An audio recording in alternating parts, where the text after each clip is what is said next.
Oh, that's a commanding presence. I just come out and everybody claps. Good evening, my name is Tracy, and I am part of the team at Shetland Museum and Archives, so one of Carol's colleagues. It's lovely to see so many of you here in person tonight in Mareel, but also a very warm welcome to our online audience as well. It's amazing to think that you're all here with us, but there's a whole other world out there watching in as well.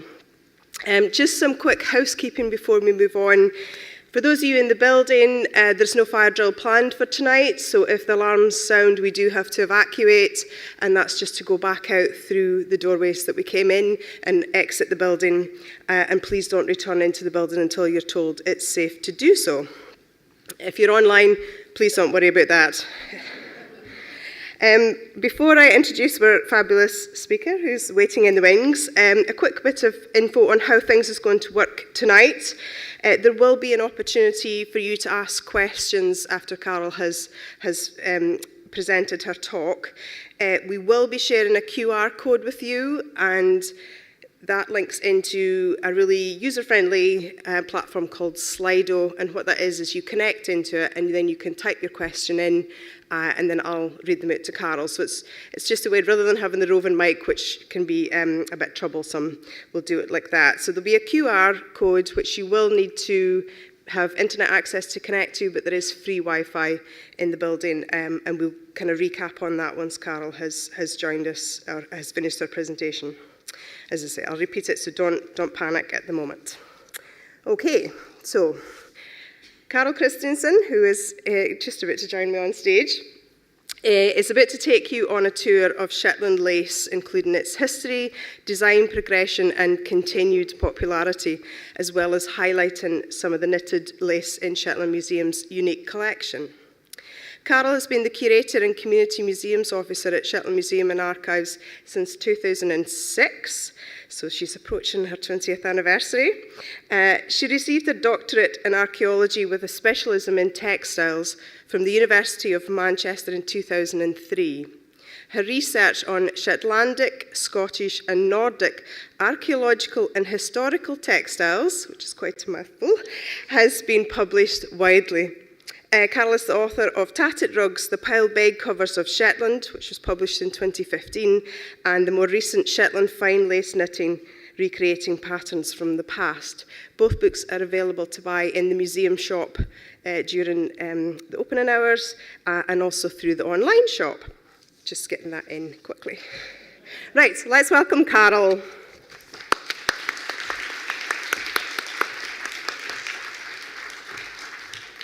Thank you, Tracy.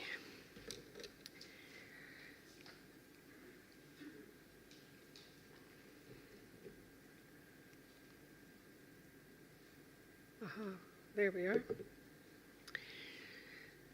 I chose this quote from Coco Chanel. I've actually cribbed it a little bit because Coco Chanel said, and I believe everything Coco Chanel said, "I consider lace to be one of the prettiest imitations ever made of the fantasy of nature." And I think you'll agree, if you look at this border of a stole, that she's got it spot on. Because at the bottom we've got basket of fleurs pattern, then we've got a succession of waves, then there's a fern within a diamond, some other ferns, and then the top of the border is the strawberry pattern. And all of those are really beautiful. They're quite unique. They're special to Shetland lace. So I think the Shetland lace knitter/designer was really inspired by the nature around her. And worked it into these fantastic garments. So tonight I'm going to go through sort of what we were aiming at when we embarked on this project of what we call the Lace Assessment Project, or LAP for short, but it had a much longer name. But that'll be toward the middle part of the talk. I realized that this project it didn't start just cold. It came after a whole lot of other work that had been going on, building up to this look at our whole collection. Because we had to get our heads around what Shetland lace was. And when I started this job in 2006, there was local knowledge to a point. There were lots of people still who knew how to make lace. And they had family information, or they knew other makers and had their information. But we didn't have a really good handle on the whole industry from its start. And especially we didn't have a good handle on the design development of it. And that was one of the goals of this project. But before that, we embarked on some other research. And the other research had looked at bits and pieces of this, but the project itself, we needed to have a focus on our lace collection, because we have over 400 pieces of knitted lace.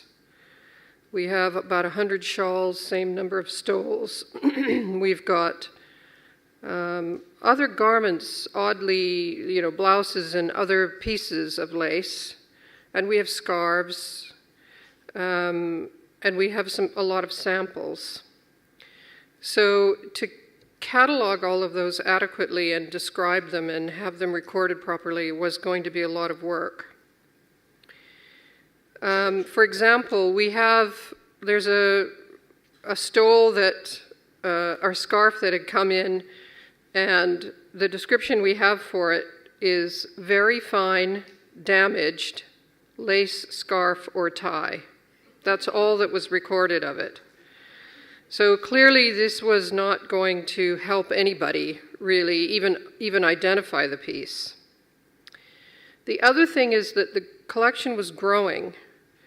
In the last 10 years, we've received numerous individual pieces, but we also received some private collections.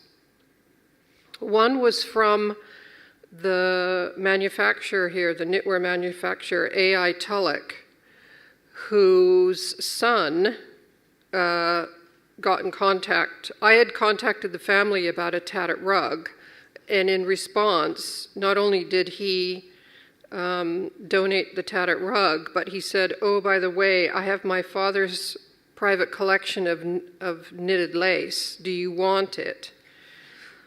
"Sure, we do." And he said there are about 30 pieces. Well, when it arrived, there were 80 pieces. So suddenly, this has got to be dealt with. And the other collection we obtained was from the National Museum of Scotland, who had received an extremely large private collection of a lot of different objects from a collector who originated in Unst. And in that collection were a number of textiles, not all lace, but there was some lace. And again, some of it, the pieces were extremely old. They were from Unst. They were unique. They were from a fairly well-to-do family. And so, again, those needed to be incorporated into the collection. And we needed to be able to understand how they fit in to everything else we had. So that was another reason to embark on this project. The other thing is, of course, that we have a dwindling number of lace practitioners in Shetland. Over the last couple of decades, we've lost a few people. They've passed away. And also we have people in the community who were lace knitters who have given up. They've retired from knitting lace now. And so it was important to be able to work with the people who remain and to be able to sort of collate their information and their knowledge about the craft. But the other thing is that there's been such public demand about Shetland lace. The boom in the knitting craft has been part of it. There's been a knock-on effect of that in publishing. There's social media groups, as you know, knit-alongs, other events like Wool Week. There's been this tremendous interest in learning and in challenging yourself as a knitter. And of course, Shetland lace is very challenging. My own feeling is that museum collections have an important role in teaching us about crafts. It allows us access to historic collections of lace pieces that were made by the experts who are no longer with us. But the cost of that is that there can be wear and tear on the collection. And it's not easy to provide access to large shawls, especially very many of them. We certainly don't have the room to do that. Also, many knitters who think that they could look at a large shawl and understand it right away are kidding themselves, because a lot of this is really complex. And even the local experts that we hired were sometimes baffled by some of the patterns that they encountered.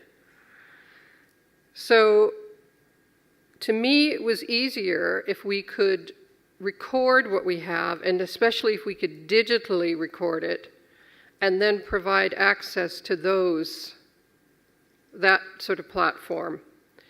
And then if people wanted to go further by looking at the original pieces, then certainly they're welcome to make an appointment and do that. So I'm going to go through now some of the previous research that we did that led up to this project, because it does inform the project, but it also gives you an idea of what information is out there and what we've been doing. So the museum, new Shetland Museum, opened in May of 2007. And within about 6 months of that, I was visited by Linda Newington and Jessica Hemmings, who worked at Winchester School of Art. They were up in Edinburgh for some other event, and they decided to make a trip up to Shetland to see the museum, and they got in contact, and we had lunch, and they told me that they were going to have a conference, an academic conference, on knitting in July of 2008. So I hadn't been in the job that long, but I begged my boss to let me go. It was a bit too late for me to submit a paper, but that didn't matter to me. In my gut, I knew I needed to go there. I knew that this would lead on to something else. And I was not kidding. It did, in a big way. But at the time, I couldn't quite figure out how to express myself to my boss, to say that. But I knew I had to be there, so I did go.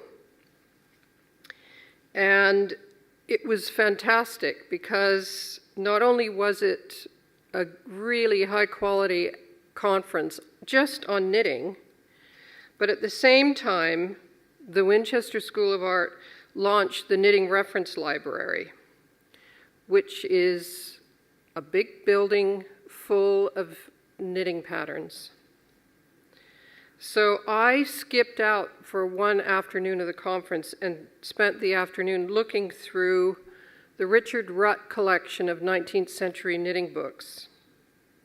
And I took note of all the Shetland patterns in them. And this opened up a whole new world to me, because I had no idea that there were Shetland patterns, because we'd always been told here that, of course, the Shetlanders never used patterns. So who was making these? And what did they look like? because of course these books didn't usually have any kind of image in them. They're published from the late 1830s. And the collection there is exceptional. It's better than the collections in other libraries. So that got me started. And then the following year, I applied for a small travel grant from Museums Galleries Scotland, our professional body, to visit various libraries to look at these 19th century knitting books. So I went to the National Library of Scotland in Edinburgh, the British Library, the National Art Library at the V&A, again the Knitting Reference Library at Winchester School of Art, and at the University of Southampton Archives. And through that work, I was able to establish that Shetland knitting was a focus for 19th century knitting book authors, and it was nearly wholly centered on knitted lace. There weren't Fair Isle patterns in these books, it was lace. The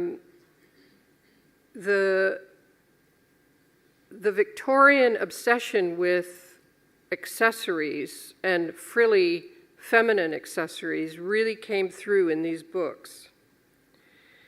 But again, even though I recorded all these, and again, at this time, very little of this was digitized. Now you can get that online, but I had discussions with Linda Newington, who was the librarian at Winchester School of Art. She was the head librarian there, and she wanted to get them digitized, and she eventually did do that. But in 2009, there was very little available. You'll see here that this contents from Frances Lambert's book at the bottom. There are 2 Shetland patterns that she notes.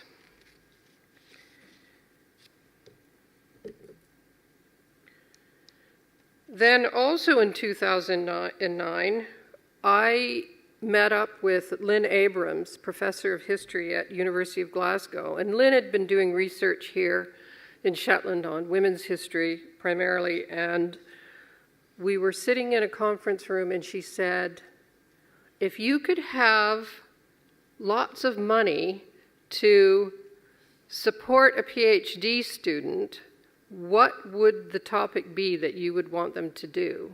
And I said, I want them to research the Shetland lace industry.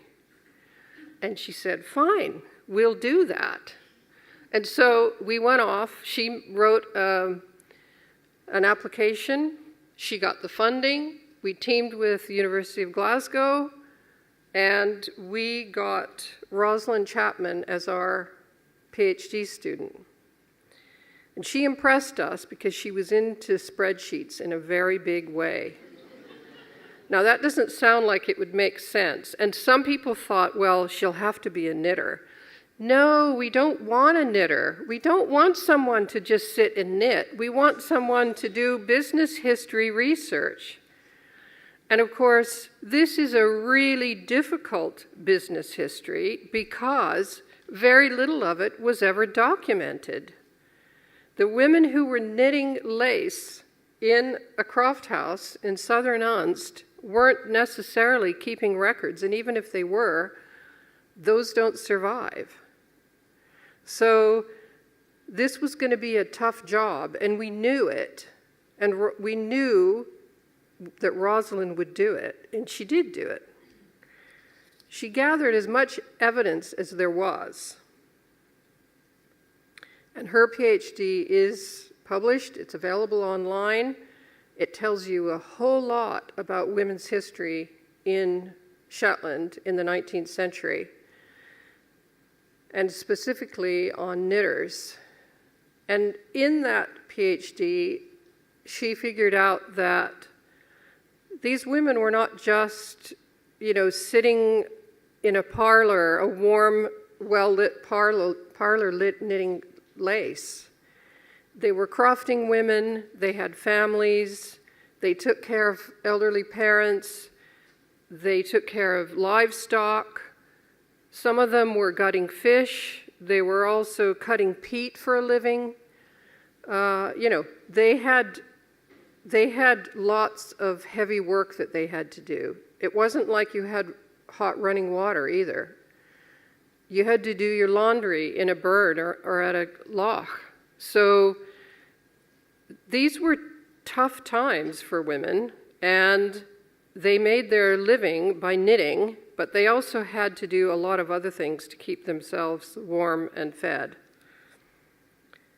And it was quite an eye-opener. And the other thing that we came to appreciate through this PhD was that the Shetland lace industry was an international one. And shawls were being shipped to North America. They were being worn in Paris. They were a lot of places other than Edinburgh, warehouses, for example. But, of course, the bulk of it went to the British mainland. Shetland women were not wearing these. They were made to be exported as soon as possible. And they were created in such a way that you could use very little wool, but still make something that was really quite valuable.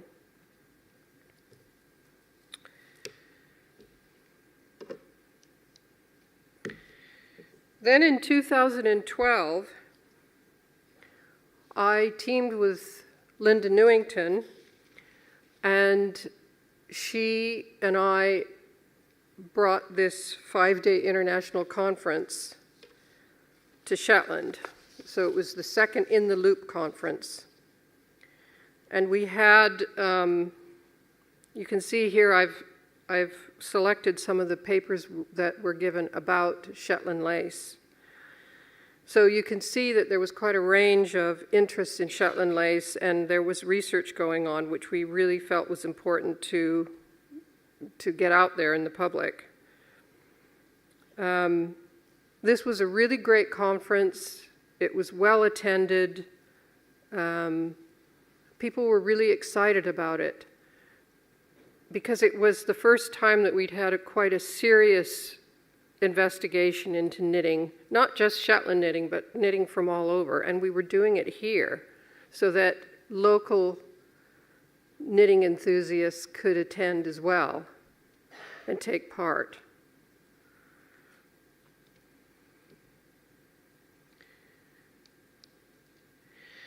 At the same time all this was going on, I was trying to obtain recognized status for our textile collection. This is a scheme that is throughout the country, but in Scotland it's managed by Museums Gallery Scotland in Edinburgh. And what it means is that if a museum that is not a national museum has a collection that they feel is extremely important on a national level, they can apply to have that collection recognized as of national importance. And of course, I knew that our textile collection was of that type, but I had to convince a group of academics and museum people who'd never seen the collection or knew anything about it.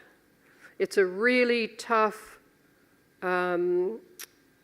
process to go through because you are required to have, you're required to list everything that's been published about it, all the loans that you've done, where your pieces in your collection have been on display elsewhere, and you need to have testimonials from people who've researched the collection. And some of the books that have been written about Shetland knitting didn't quite pass muster because they were knitting books and there wasn't a lot of hardcore academic information in there. But we got through it anyway. I did convince them that this was a really important collection. And so in 2013, our textile collection was recognized, and this has now opened doors for further work on the collection.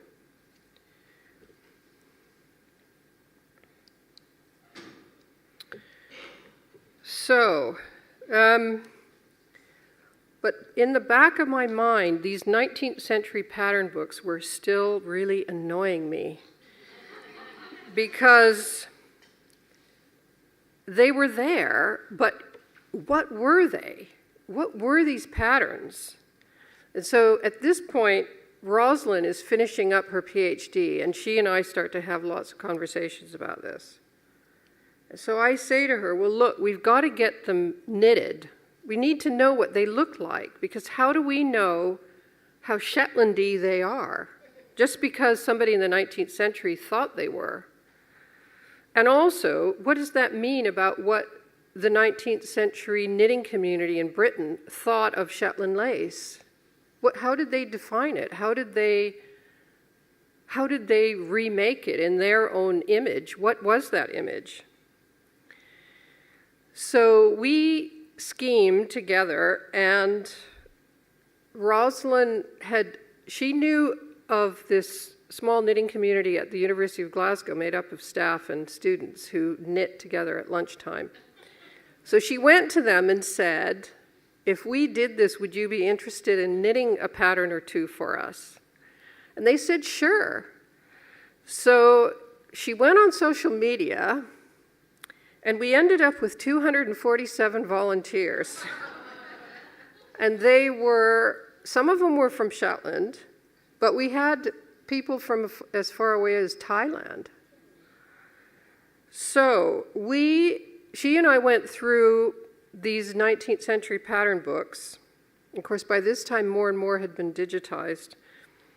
And we chose 36 different patterns, and we gave each knitter, well, some knitters didn't want to knit more than a couple, and some were happy to knit a whole lot, although they had no idea what they were getting into. We didn't say anything. But anyway, so we tended to give like one pattern to 12 different people because we wanted to see sort of what they would make of it. And if there were problems, was it the knitter or was it the pattern? So what we did was we made copies of the patterns, but if the pattern had included some kind of image with it, we didn't include that. It was just the written pattern. And we sent that out to the knitters, the volunteers. They had to use their own yarn, but we were only asking for like a repeat, a small swatch. We didn't need a whole garment. So then we got back, the results started to come in. So here you see Mademoiselle Riego de la Branchardiere's round Shetland veil. That's her drawing of it. And this is what we got back. So, lots of head scratching. But we did get some back that were probably pretty right on. But of course the knitters had lots of trouble because these patterns, talk about lack of pattern editor. And the other thing is that the language they used, they were all different. There was no systematic way of writing patterns. And some of them were in code, like Jane Gauguin's. Hers were really hardcore. So the knitter had to try to figure this out. We also sent the knitter like a sheet where they could fill in what their experience was. And of course we were there to answer questions, but there were some patterns that just didn't work at all.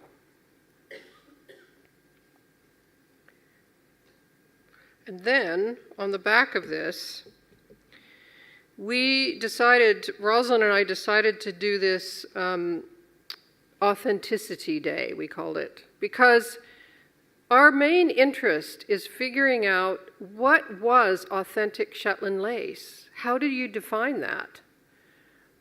We have pieces from the collection, but we also have these published patterns, some of which, like Jane Gauguin's, who lived in Edinburgh, were seemingly similar to Shetland lace. Like she has drawings in there of the printed wave pattern.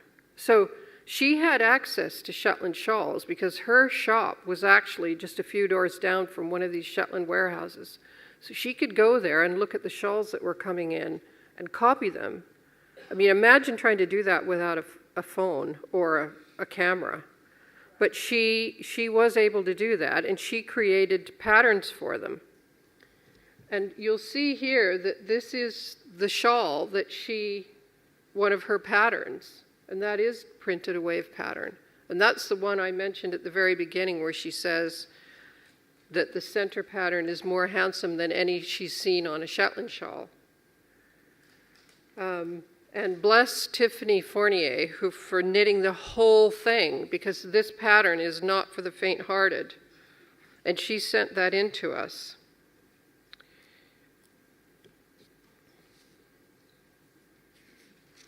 So we could tell from this project where we looked at the authenticity of it all, that some of the patterns that were called Shetland in the pattern books were used in Shetland, but not very many. And usually the pattern book required you to knit it in stockinette, not in garter stitch. So you had a right and a wrong side, which isn't how Shetland lace is made. But it's easier for the knitter, of course. But you can also see from this shawl, there's one pattern around the edge, the lace edge. There's two patterns in the border, and there's a single pattern in the center. It's not very complicated. But then you have to think, well, she's trying to sell knitting books. And she's trying to sell knitting books with patterns in them that people will actually be able to successfully complete. So she doesn't want to put in something in there really complex to the hobby knitter from the 1840s, for example. So these patterns tend to be extremely simplified if they work at all.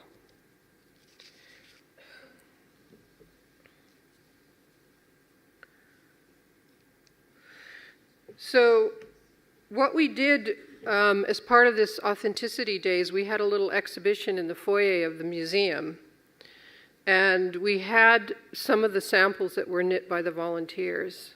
We had one case, which is on this slide on the left. That front case is all the patterns, all those patterns are from Frances Lambert's books. And she also did quite successful pattern writing, I have to say. Some of those are found in Shetland lace, but very few. Some of these might have actually been more used in machine knitting, and we'll get into machine knitting in a little bit. But the one on the right, that's Gauguin's and Mademoiselle Riego's patterns. And again, they're quite successful. They work, and they're quite pretty. And they're sort of Shetlandy, but not exclusively. So we came to the conclusion that the whole point of these pattern books was to be able to make yourself something that looked like it came from Shetland, that you made yourself. It had that openness and the prettiness of the pattern that probably looks a bit more complicated than it is. But you then can do it yourself, and you're not having to pay the money and have the hassle of getting it from Shetland. And you can try your knitting skills out on it. So it was this idea that you can make it yourself, and you don't have to get it from the experts as such. Also, in the backs of some of these books, it was possible to, they had little notifications that if you wanted to buy Shetland wool to make your garments, that you contacted them. So Gauguin and some other people seem to have access to hand-spun Shetland wool lace weight at that time. And we knew from that and from some of the research that Rosalind had done in her PhD that there was this small industry of spinning lace weight for local knitters, but also it was sometimes exported. So there was a bit of a market in that.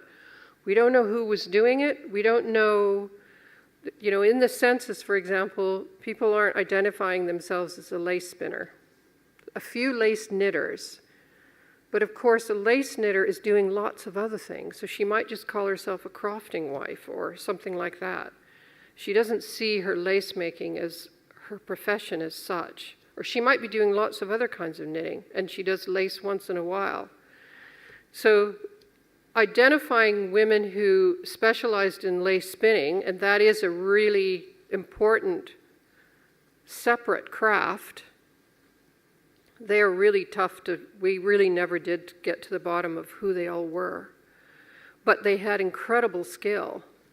And of course, they were crucial to the knitted lace industry, and the knitter relied on them to be able to supply her with the quality yarn that she needed. But any extra that they made, of course, could be sold south.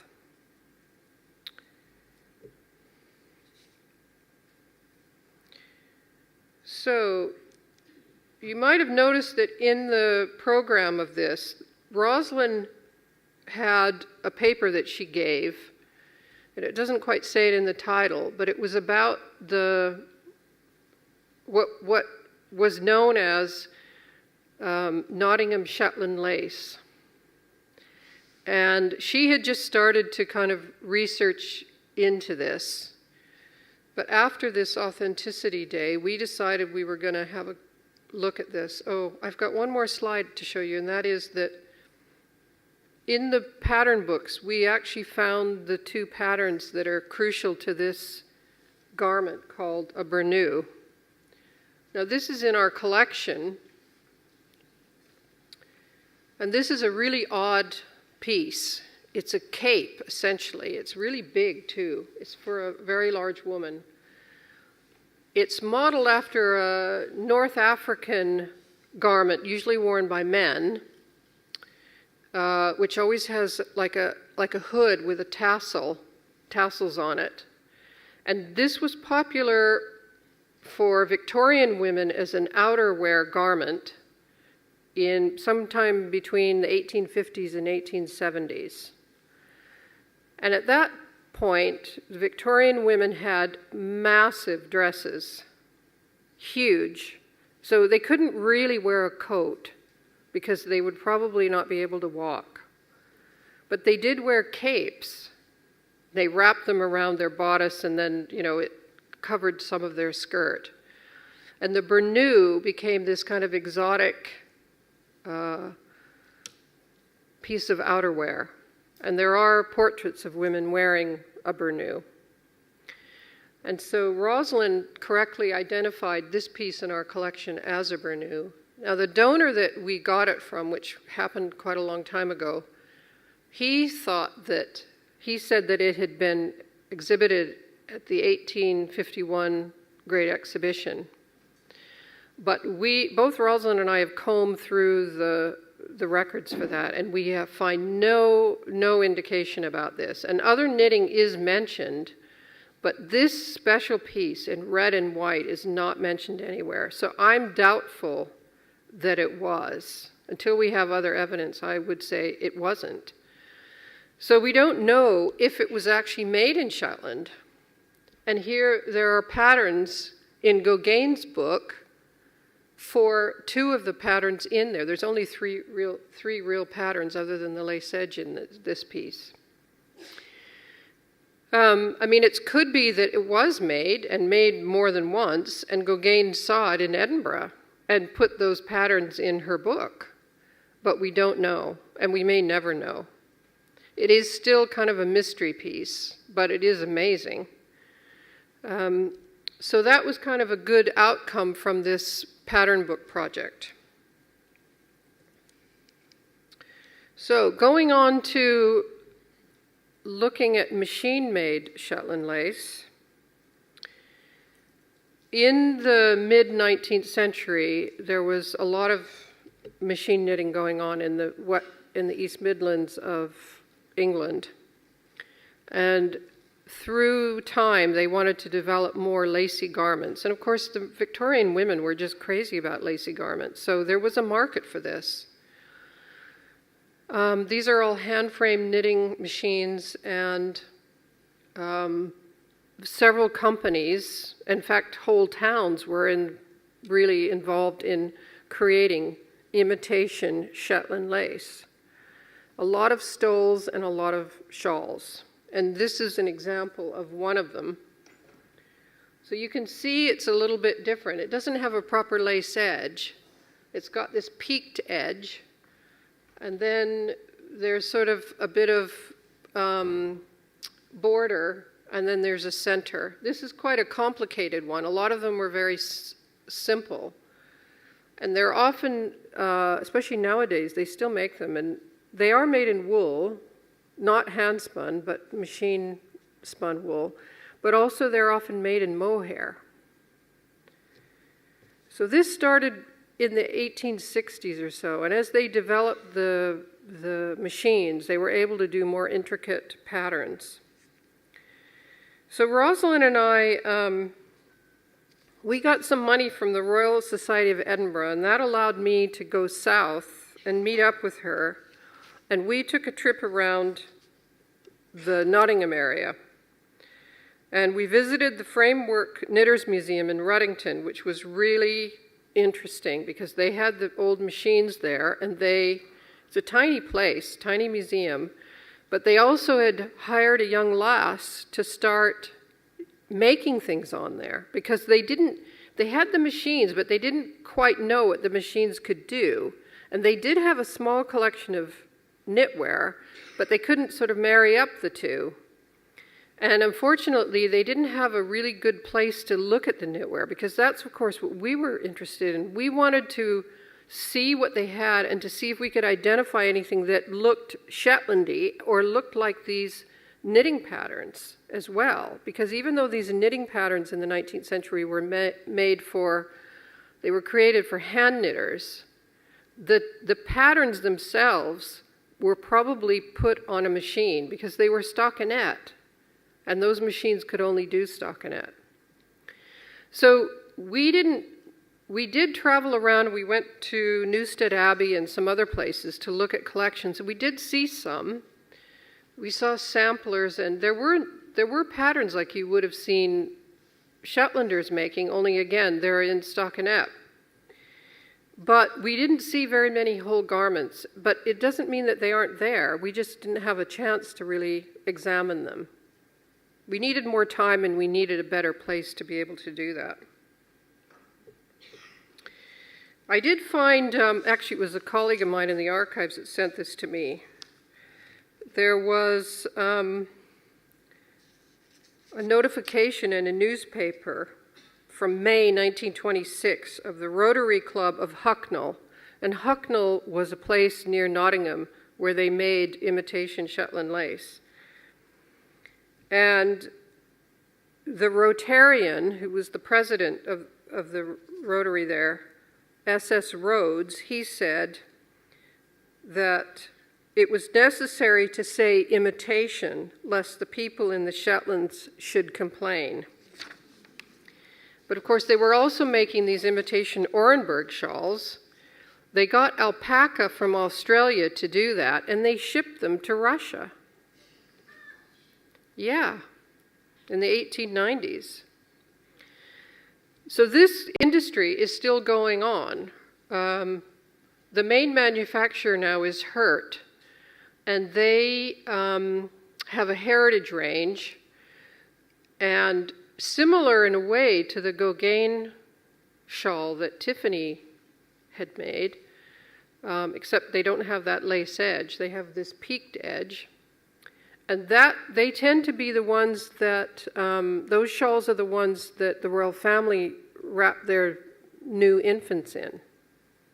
So those come from Hurt in the East Midlands. Now,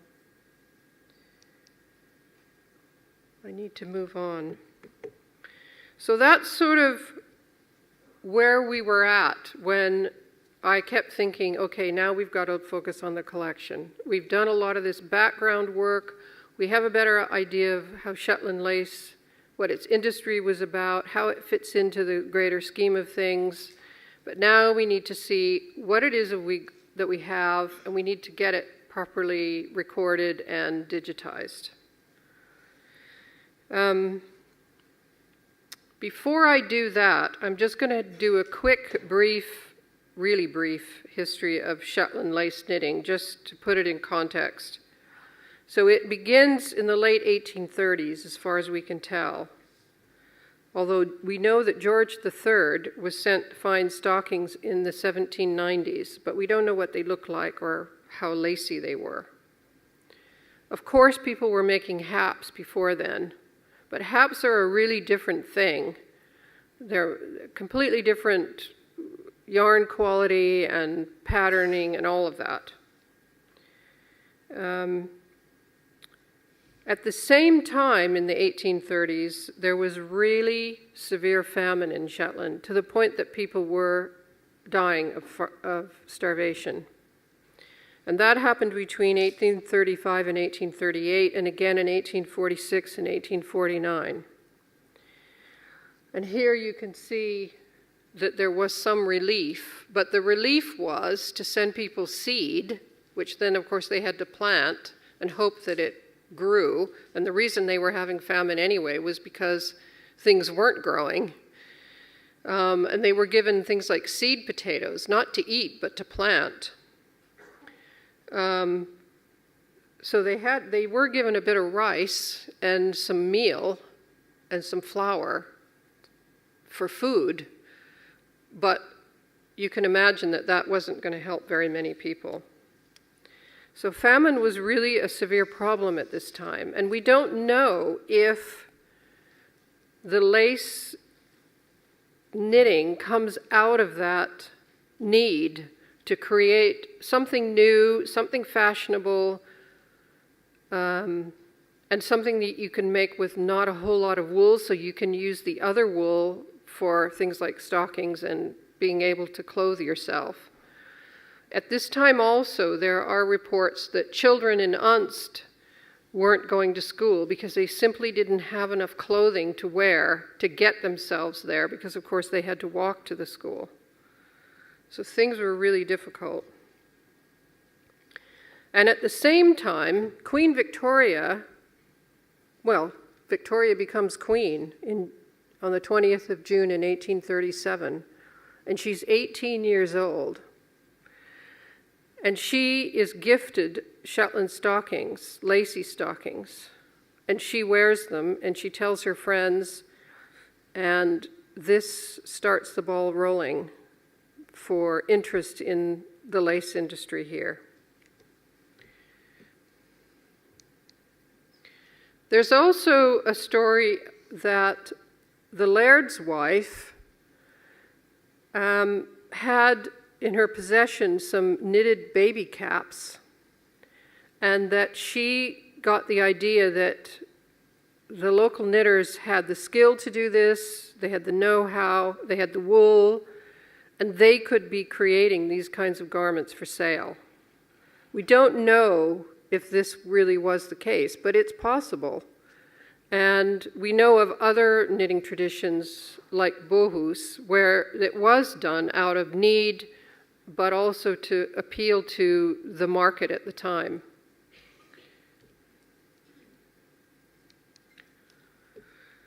So in spring of 2018, we received the funding. I had put in an application, but we received funding, quite a bit of money, to do this Shetland knitted lace project, which was also called Collection Assessment and Design Recording.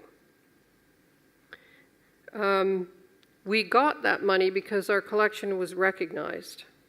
And that's how kind of building all those stepping stones along the way. Plus we'd done all this other research leading up to that, and I could show that in the funding application that we'd been working pretty hard on lace, but we still had a ways to go.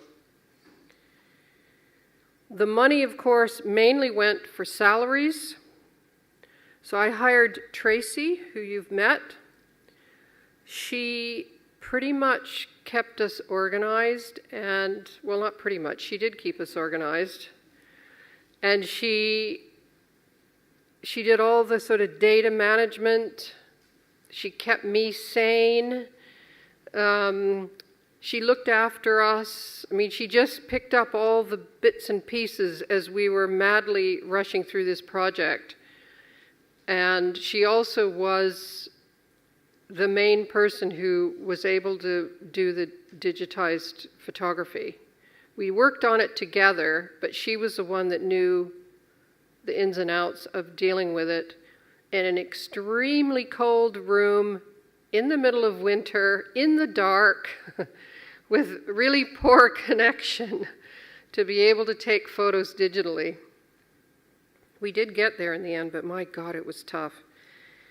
The other two people I hired were Ann Yunsen and Kathleen Anderson, who are here tonight, because they themselves have a lot of knowledge and skill in creating Shetland lace, but they also come from a family with that heritage. And I needed to have people who could look at the original pieces and work out what the patterns were. Now, I could read Shetland lace somewhat, but no way could I chart those patterns. I can tell when one pattern starts and the other one, and it ends, generally. And I know a lot more now than I did when this project started. But they're really, really complicated, some of these patterns. And some of them had never been seen before. Some of them were one-offs. They were ones that somebody came up with, made the garment, took it to the merchant, and off it went, and nobody else saw it. And eventually, somehow, it made its way back to Shetland. So there were some unusual things that they encountered, both in patterns and in the way things were created, the techniques used to construct some of the pieces. And I was pleased that they were able to learn new things from other knitters who are no longer here. And they got a really close association with the collection.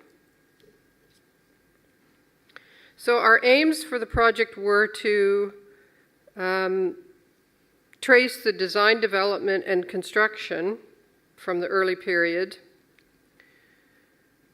and to document what we have. So whole garments and parts. So we photographed whole garments, but we also then went and focused on borders and lace edges and centers. We wanted to improve our catalog descriptions, of course. We needed to assess the condition of some of the pieces. And we also wanted to identify makers. Very few, we don't really know who made most of them. Sometimes a donor might know, and I always press them now with a donation if they know, but usually they don't know. We also wanted to document the making process if we could find out. And this is a really good example of knowing a little bit, getting a peek into this maker, whose name is David, getting a peek into his process when he's finished something. This photograph came in as a tiny postcard from a man whose wife was given the Ethel Henry collection. And she had passed away, both Ethel Henry and his wife, but he came in with it and said, "Oh, this might be of interest to you." And this was the message handwritten on the back. So sometimes gems of information, historical information, come in and just completely open your mind up to new possibilities. Look at the size of that thing. There's a lot of knitting in that. Look how many times it's wrapped around her. It's really beautiful. We don't know what happened to that piece.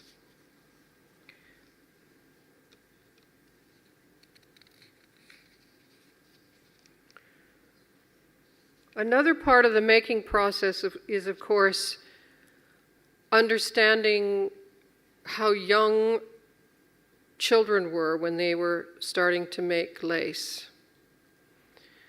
It must be that, well, lots of children were taught to spin and knit, but those that showed a bit of promise to do open work must have been sort of pushed in the direction of lace if they seemed like they were able to do it.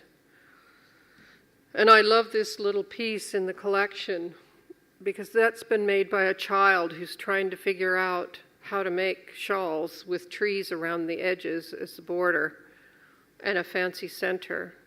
It's not a very big piece. It's probably about this big. So it might have been worn by that child or used for a doll, for example, if they had a doll. But you can see she's trying to work out these different shapes of trees and how to place them in the border. And eventually, if she continues on, she'll be able to do the similar thing as the one on the right. So I think it's really interesting if we can try to understand the length of time that children and girls, young girls, start to work on this process. Because it in some cases was a lifetime's worth of work.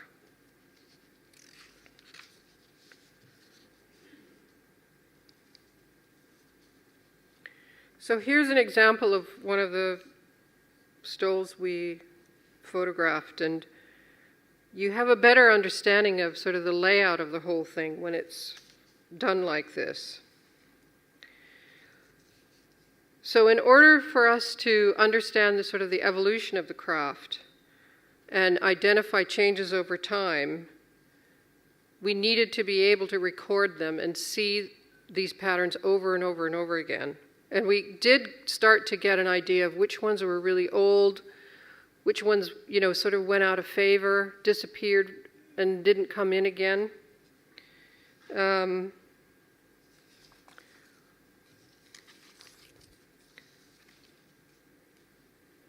But I've been asked, how did we select the patterns? And there were lots to choose from. When you think that if we chose most of them from shawls and stoles, that's 200 pieces right there. And they all have, 5, 8, 12 patterns? So there was a lot. We did look at other books that had been written before. So Sharon Miller, Gladys Amedro, Liz Lovick's books, Sarah Dawn. We looked at those because we wanted to see what else was out there. But the main focus was that we were only taking patterns from the collection. We weren't making anything up. And here's Anne and Kathleen madly working away. And then on the right, those are some of Kathleen's samples that she had knit out of the J&S Supreme, 2-ply Supreme lace weight. Trying to put them in some kind of order. I had to try to figure out, how is this going to be presented in a book? There's hundreds of these now. What are we going to do? So we were kind of awash with patterns, but they were all just so amazing. So this was what we were trying to do, is to recreate these pieces as accurately as possible. It wasn't always easy because, of course, all the pieces that we were dealing with in the collection were all from hand spun, and the gauges are all different. It would have been nice in a way to be able to use hand spun yarn for this, for the samples, but we couldn't afford to get hand spun, and it would needed to have been really consistent. But also it was important that we used a yarn that knitters out there could access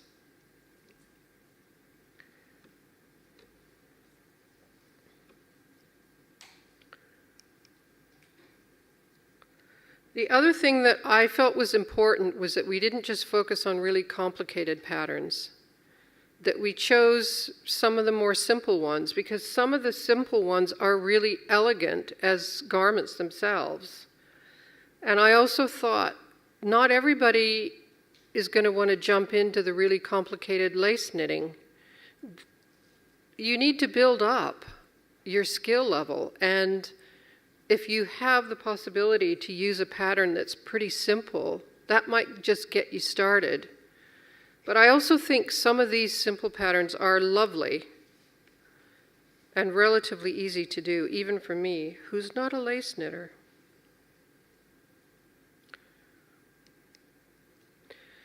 So the other big headache we ran into was, I had this idea, I don't know where I got this idea, dreaming I must be, because I thought, well, at some point we'll get names for all of these patterns. And it's just that the museum doesn't have them recorded yet. Well, no, it didn't work out like that. So we decided to do 2 naming workshops. We did one in Vaud, on the mainland here, and then we did another one in Unst. And we invited knitters that we knew, some were lace knitters, but some weren't lace knitters, but they were still, you know, really adept, long-time knitters, and we thought they would all have something to contribute. So we took photographs from the collection and put them up on slides and said, what do you call that pattern? And a lot of silence. Because a lot of these patterns, well, unless they had to be discussed with someone, they didn't necessarily ever get a name. But the other thing is that there was one person from Unst that was there, and of course, sometimes Unst had a name for it that wasn't recognized in other parts of Shetland, or the pattern had maybe 3 names, depending on whether you were in Dunrossness, or you were in Walsa, or you were in Unst. So this was going to make it really difficult to identify these patterns in the book. And I didn't want to make up pattern names, you know, Carol's pretty pattern or something. I wasn't going to do that because I don't want to start some new history of it. So we stuck to things like ferns, or the bell, because it did look like a bell. So whatever we chose was descriptive. Although I think the bell was called that in Unst, but it's an old pattern and isn't used very much and went out of fashion a long time ago. So we did learn quite a bit, but on the other hand, we recognize that a lot of it's been lost. I mean, we should have been doing this 50 years ago. And again, some of these patterns may never have been named. Now, on the left is a picture of a box of samples that we were donated as part of this large donation from the National Museum. There's about 300 pieces of lace in there, and they all have tags attached to them with a name of the pattern. A lot of it's in dialect. Sometimes there's a name of a person attached. Mary somebody's, you know, sock pattern or whatever. I didn't know how authentic this was because the woman who collected these, some of them I think she knit herself, some of them her mother knit, some of them she seemed to get from knitters in Unst, but she was known to sort of press people for things. So if they didn't have a name for it, they might have just made up a name for her. So this is some of the things I learned from Unst, and I felt we had to be careful with this collection. It's amazing. There's some interesting patterns there, but we don't know that the names are necessarily correct. Although there is a pattern that is my favorite called the Sparl, which is the name, it's a dialect name for the very lower part of the intestine of a sheep that you make sausages out of, and it does look like one of those. So that's probably correct. But some of the other ones, not too sure. But this collection has never, they're still in these boxes. I still haven't had time to deal with this. And I will have to at some point, because they're an interesting collection in and of themselves. But we don't know how historically accurate they are.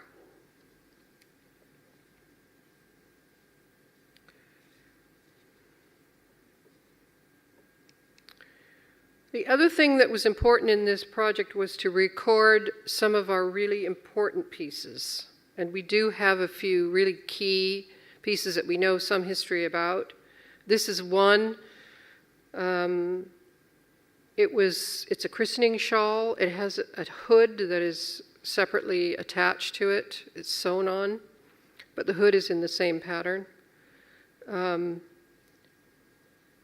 It's typical shape of a christening shawl from this period. They tended to have a part of the shawl that went over the baby's head that was a bit peaked.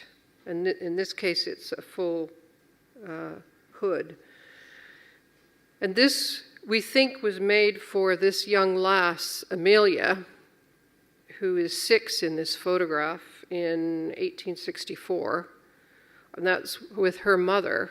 And her mother was the wife of the minister of North Maven.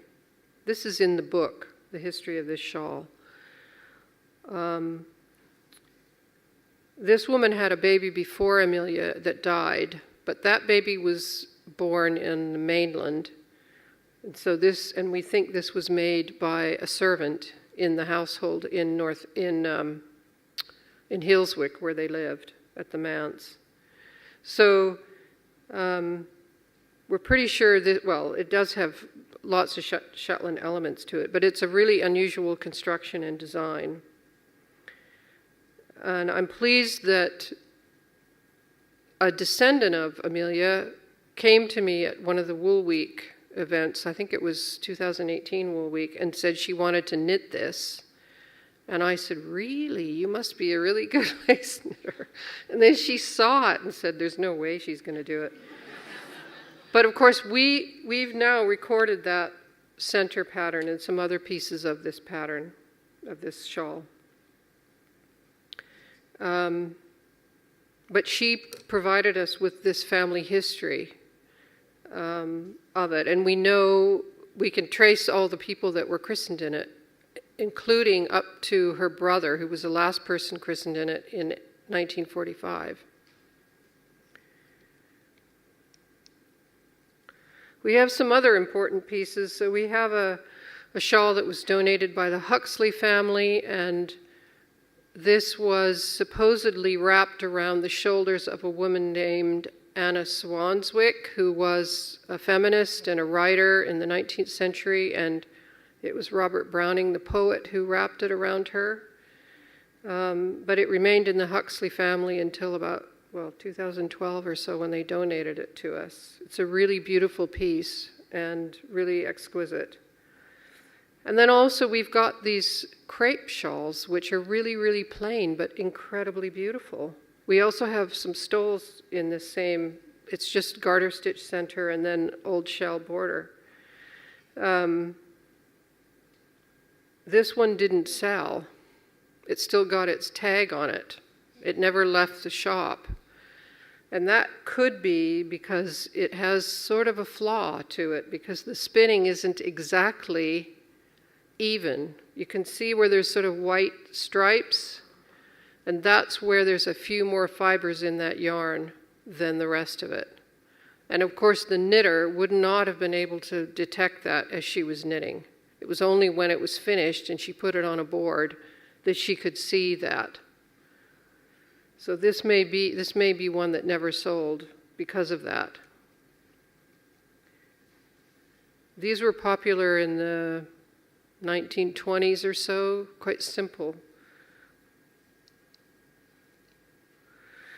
I've just discovered recently in the last couple of weeks this situation where there is a piece from the Sanderson collection that's just it's a length of lace, it's a lace edge that was knitted in cotton in the late 19th century, but these same patterns also appear on a blouse that was knitted in the 1930s.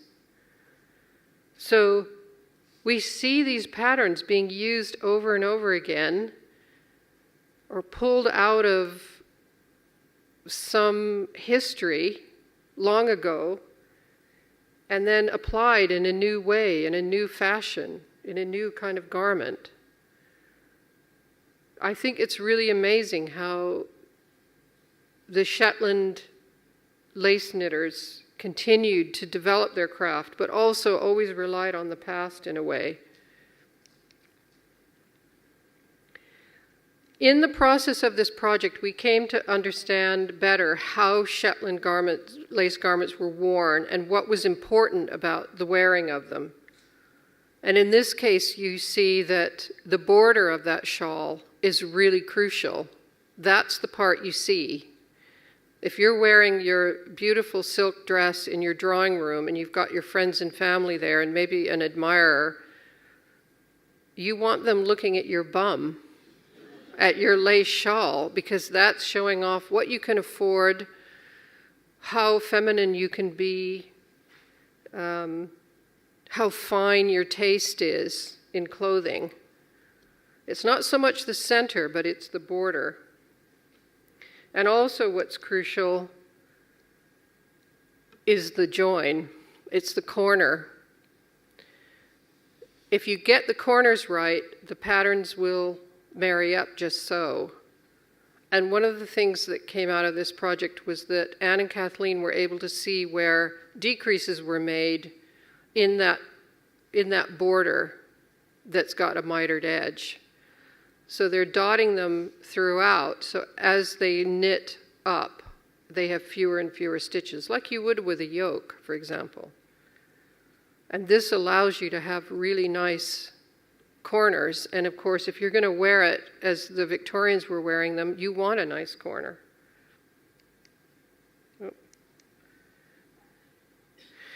We also looked ahead at post-Victorian knitting and post-Edwardian knitting into more fashionable garments for women.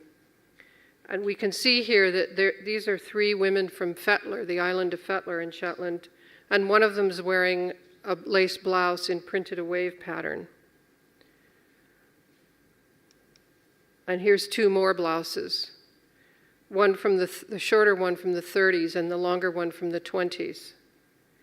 So Shetland lace starts to be created not just as shawls, because they're going out of fashion, but as 3-dimensional garments, which is more of a challenge for the knitter, because you've got to fit a body. And you need to knit in the round, and you need to make sure that your patterns work out. So more of a challenge, but if you're a really high-quality lace knitter, you'll figure it out. But the patterns themselves are not that unusual. They're just used in an interesting way. And then the other thing that's important here is that we see how Shetland lace has influenced designers. And in this case, that Bernu was of interest to Alexander McQueen workshop. And the designer Sarah Burton was here, and she saw that on display and then created this incredible dress. So as part of the project, we did some blogs sort of as we went along, and we focused on certain aspects of the collection. We wrote up blogs, and that was really quite useful for sort of gathering information together for us.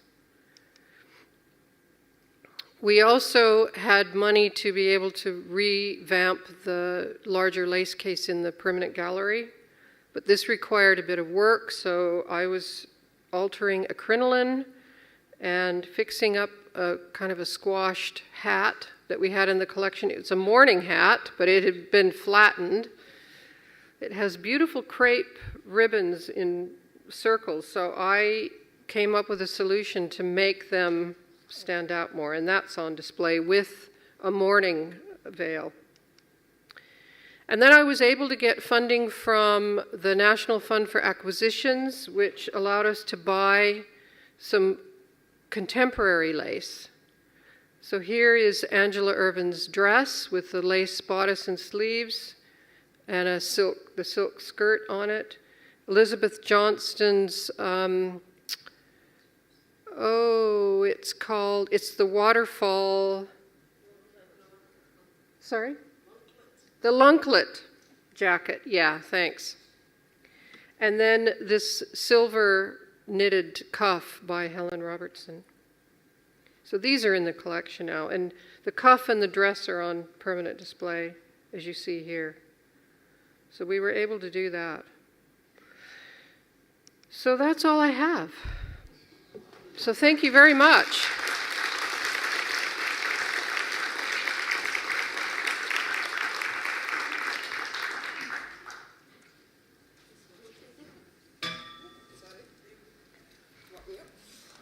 Oh my goodness, that was just incredible. Thank you, Carol. Yep, I'll just get you. That's your mic for this next bit. Oh, okay. So, I'm sure if I need to click off. We should get a slide up shortly, and it will have a QR code on it. I'm hoping. I'm looking up to the tech gallery in hope. And that is, yes, there you go. So that's your QR code. So if you're in the audience or at home, if you just take an image or point your camera towards the QR code, providing you're connected to the internet, you should then be, through that QR code, able to connect to Slido, which is the platform that we'll use for questions. So you can, Carol, I've got another Carol on this side and another Carol on this side doing some technical support. So Carol is managing the question forum, but any problems getting on, pop a hand up and we can have another go. But hopefully you're able to access Slido via the QR code and pop your questions in for Carol Christiansen. I'll just say it was an absolute pleasure to work on the LAP project, the Lace Assessment Project with Carol and Anne and Kathleen. It was incredible, the amount of information, and they didn't stop working the whole time. It was even through TBRAC, there's discussion as to what the list names might be, and the patterns and the motifs. Some of the names that were being discussed were very descriptive, because some of the patterns just, there was, we just couldn't quite figure out what the intention it was, but it was an excellent project, really good fun to work on. So we've got some questions coming through now, so I'll maybe just ask them as they're popping up. So Carol, were all the Shetland lace garments / tops, I think referring to the blouses that we saw in the end of the slides, were they all knitted in the round? Yes, they were. They are, yeah. And as you're saying, they would have to have converted the sort of patterns for the shawls into a different technique, so maths would have been involved in that. Yeah, definitely maths would have been involved. And they are slightly shaped, so they're a bit bigger at the hips than they are at the waist, for example, but they seem to work that out with the pattern. And a lot of the patterns are not very complicated, and the most complicated ones are around the border, which is at the bottom, and it's knit, instead of knitting up, it's knit around. And that border, usually, if it has sleeves, the border also makes the sleeve with a lace edge at the bottom. So it's a really clever way to do it. But yeah, they would have had to use maths in a big way. Lots of different skills involved then. We have a question from Hazel. Do you have a sense that the wool used or the spinning technique has changed over the years? Could you see a difference between the early pieces to the later pieces in the collection? I wouldn't say so. The really fine pieces, so the more complicated design and knit pieces, have really excellent spinning. It's really smooth, it's even. You don't see changes in it in the garment. But we also have a lot of pieces in the collection that are not made very well, either by the knitter or the spinner. And I don't know why they were made. If these were people that were trying it out, and again, that didn't sell, it didn't leave Shetland, and that's why we have it. But I also think you can learn a lot from those pieces, because you can see what not to do, what doesn't work, what kind of spinning blurs your pattern. How fuzzy does it have to be before it looks quite blurry? So you need a super worsted yarn. And also, a lot of these pieces, especially even the really fine ones, are a lot more robust than they look. They're quite strong. So they're using, we always hear that they use the wool from the neck of the sheep. And that probably was true for a lot of it. But you could also use wool from other parts of the sheep if you knew what you were doing. It just needs to be long. It needs to have quite a bit of length so that you get that strength in it. And of course, it's all two-ply for the most part. It's two-ply, so it has strength in that way. The Shetland wool is incredible how it can be so soft but so strong. And it depends on how you prepare it and how you spin it. Well, a follow-up question to that one. James is asking, is it true it took longer to spin the yarn for a garment than to actually knit it? I wouldn't say for a big shawl, no. Because these shawls, of course, these are women who are not knitting a shawl every day because they have other jobs and other responsibilities. And they may need quiet time to do this, and they might need, a certain amount of good light and all of that, which might not have been that easy in a small croft house. Generally, we can see from, for example, so Rosalind's research for a PhD, she went to Unst and she spent weeks and weeks and weeks in the upper story of the Balta Sound shop, because that's where there's a big archive. And she looked through the ledgers and she could see when the women were coming in with their knitwear and what they were getting in return. And you could see that certain people maybe only came in with a shawl once a year. So they were taking time to make these super fine pieces. In the case of the Sutherland family, there were numerous people in that family that were all contributing to shawl making, and one of them was doing a lot of the hand spinning while somebody else was doing the knitting, and or several people were doing the knitting. So the hand spinning did take a long time, but if you knew what you were doing, it probably took less time than if you're knitting one of those big shawls, because you've got a really complex border and probably a complex center as well. Now, you mentioned the ladies bringing their knitwear in, but what do we know about male lace knitters? Well, we do know that there were several. There was one in Unst, and Rosalind wrote a small paper, I think in a Wool Week Annual, about him. He was disabled, but that was one thing he was able to do to be able to support himself. And I think the Unst Heritage Center might have an example of his work. They certainly have. There is a letter that exists from him about something he's making. So we do know about him. And of course, then there's this David, he was related to the Sutherland women. So he was obviously involved. And there was another man in the Sutherland family, Magnus, who I don't think he was a maker, but he took photographs of their work. And in the end, in the 1890s, he photographed a lot of their shawls on stretcher boards with them next to them before they sent them off. So we have that work, which is really important that he documented those shawls. because in those shawls you can see the patterns that they're using over and over. And some of the shawls that we have, that we know were made by the Sutherlands, we can see similar patterns in the ones that they sent away. So you kind of get a sense of design development through his photography, which is quite crucial. And I think, was there a butcher in London that was also a lace knitter? Rosalind knows more about him. So yeah, they were out there. That's maybe for another night. Yeah.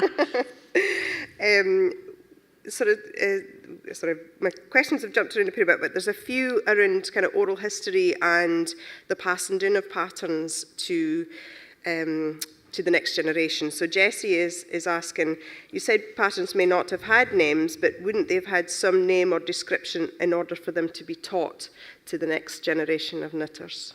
Yeah, if they were going to be discussed and passed on or taught to somebody, or even just telling your friend who's a really good lace knitter about it, you would need to have a name for it.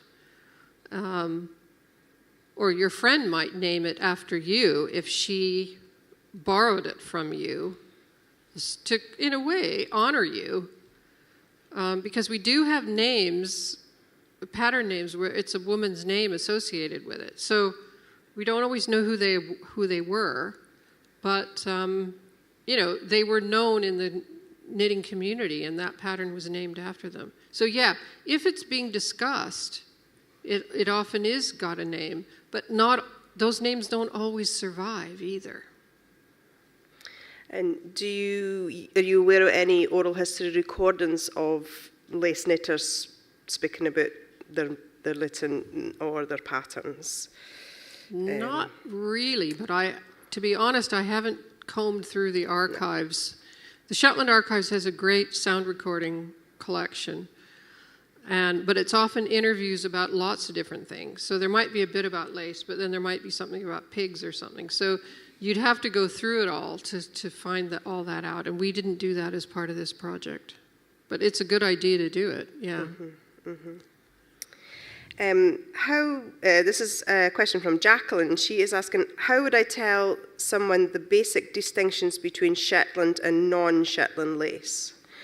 Mostly in the patterns, ? Yeah, that's a tough one, because, Shetland lace does vary as well. Like you saw with the crepe shawls, that's a really fine piece, but it's not very complicated in terms of patterns. A lot of the patterns are used over and over and over again, but they're used in different ways and in different parts of the garment, or they change slightly over time, I would say. But people seem to have a repertoire of patterns that they used, and maybe they got rid of a couple here and there, but then they gained new ones. But I would say for Shetland lace, what you have is generally quite a complex border. And as you're knitting across, you're knitting more than one pattern. You might be knitting 8 different patterns as you knit across. You might have similar in a center, but the center tends to be either more simplistic, or it's sometimes in bands, in horizontal bands of patterns. Again, there's a little bit of intertwining, but not as much as in the border. And of course, they always have a lace edge. So I don't know how else because Estonian lace has also got a lace edge, but I don't think the borders are as complicated as the ones. And we don't have things like there's maybe one example of twisted stitch, but twisted stitches weren't really used, I wouldn't say, across the board. And there's no baubles of any kind either, as you have in Estonian lace. So there's certain things that just weren't done here. Again, they're knitting for speed, really, if you can believe that by looking at these pieces. But they were, because they were trying to get these done and get them out and continue to do other kinds of knitting as well. I think there were discussions during the project is this a genuine Shetland piece of lace? And it was quite difficult to tell. I have a better idea now than before this project. And we were donated a couple of things that I don't think are Shetland. Yeah. We have a question about the truck system. How did the Truck Act affect women who were knitting Shetland lace? Well, of course, the knitters were subjected to truck system, which was a system in Shetland where they had to take their goods to a merchant and they could only get goods from that merchant. They didn't get cash. And they couldn't trade necessarily with anybody else. So that was outlawed in the late 1880s, although it did continue even into the 1960s on a very informal basis in some places. Generally, when it was outlawed, the merchant would sometimes sort of like give you more goods rather than cash. But there was also a movement in the late 19th century by generally Victorian women, and Rosalind has this in her PhD, a social movement to support the knitters of Shetland, not just lace knitters, but any of the knitters. But because the Victorians had a lot of these expositions, and there were often Shetland knitters that came to them, the women who frequented those expositions and bought from the makers there were paying cash. And also in the 1870s and into the 1880s, there was more regular boat service to the Scottish mainland, and there was a more regular postal service. So it was possible for women lace makers who were quite good, to create their own customer base in that way, because they could ship an order and it would get there successfully. So that opened up a different market. But there were also women-owned businesses in Lerwick who advertised the fact that they were giving cash to their knitters. And there were tourists then that would frequent those shops. So there was this sort of almost underground situation going on where there was an acknowledgement that the knitters needed to be supported better. And it was mainly women who were doing that because, of course, they were the customers. We've got a question on the kind of status of Shetland lace. It was recognised as being an endangered heritage craft.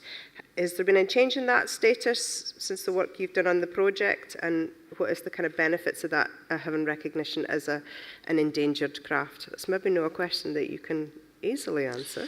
No, because I don't think the status has changed.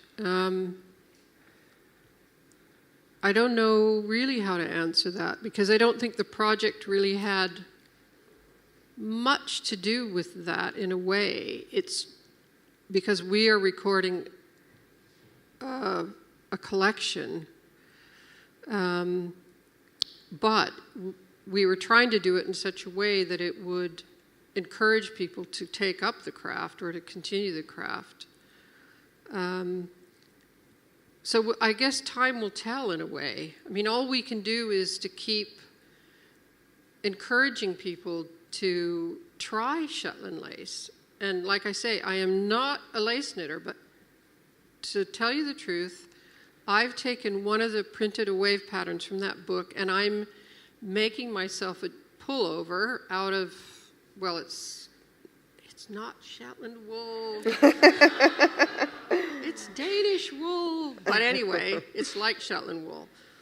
And, you know, I'm struggling because I'm not a lace knitter, but I still think it's really important that these patterns aren't just for people who have those high skills to knit fine lace. Let's use these patterns. Let's try them out in other kinds of yarn and make other garments for ourselves, and not necessarily just make beautiful shawls. Because if we can't, then we can't.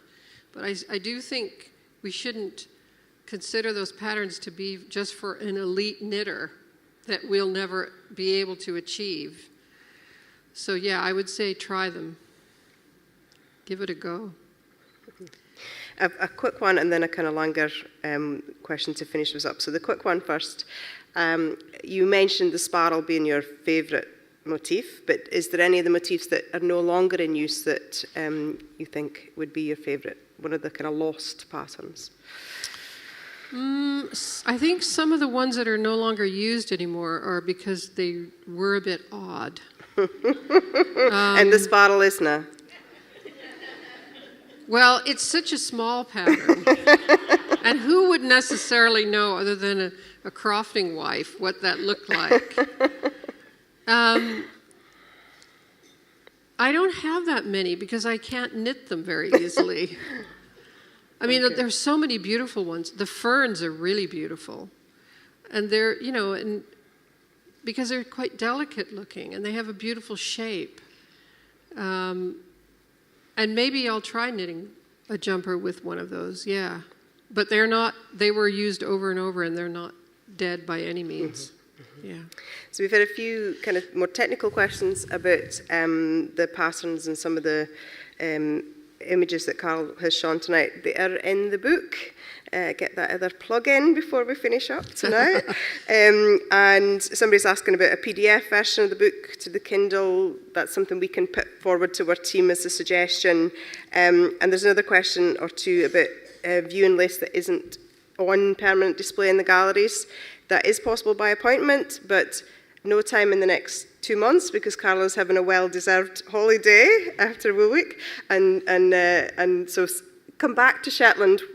That's not during Woolwich, and Carol will let you see the list that's in the store. Yeah, give me plenty of warning. Yeah, because we only have one table that's just big enough to put one shawl on. So in order to get that, and all the textiles are rolled. I have a fantastic volunteer named Jen who has rolled 400 pieces of lace. I kid you not.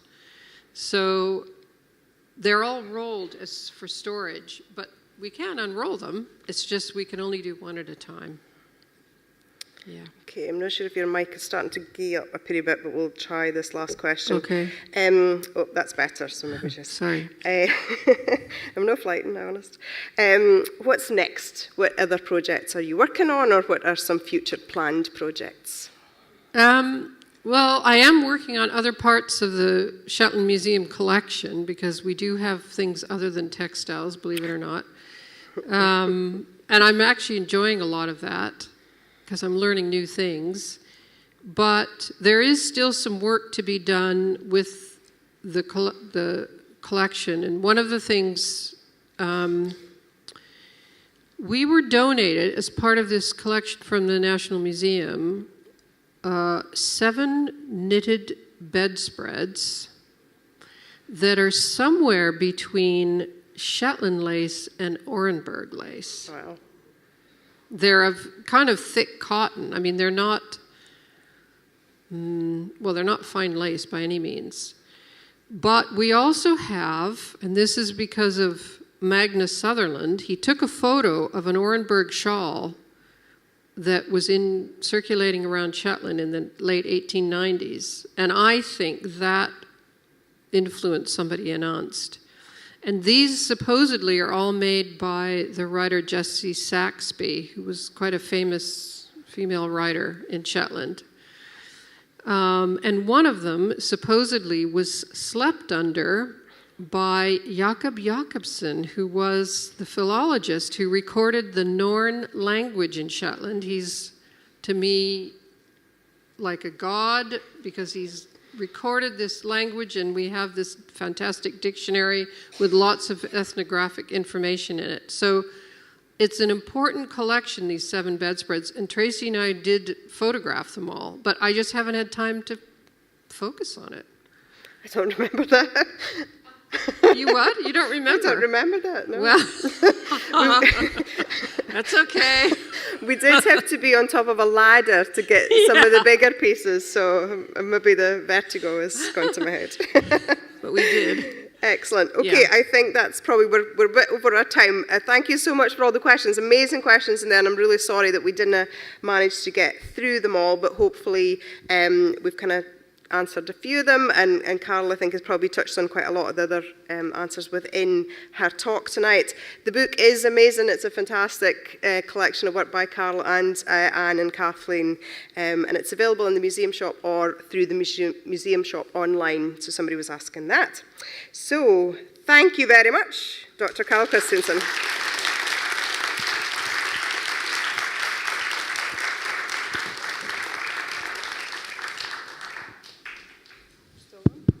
Thank you for coming.